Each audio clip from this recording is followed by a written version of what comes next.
जैन साहब, पिछले 3 साल में हमने देखा कि हर साल के अंदर कुछ ना कुछ नया हुआ है।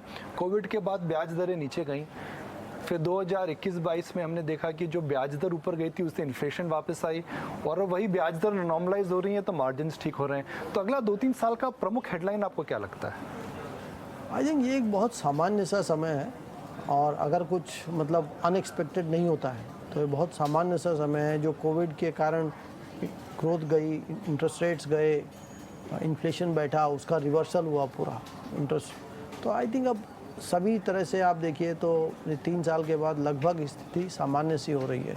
चाहे वो इंटरेस्ट रेट्स कहें, चाहे इन्फ्लेशन कहें, चाहे ग्रोथ रेट्स कहें, चाहे बाज़ार कहें। तो मेरे ख्याल से ये एक सामान्य सा समय है। इसमें कोई बड़ी रिस्क या बड़ी अपॉर्चुनिटी मुझे नियर टर्म में एटलीस्ट नहीं दिख रही।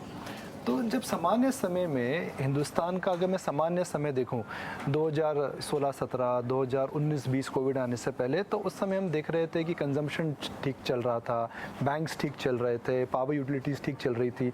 तो क्या लगता है वही ट्रेंड वापस चलेगा? मुझे लगता है कि शेयर बाज़ार में एक साइकिल हमने देखा है 5 से 10 साल का होता है जी।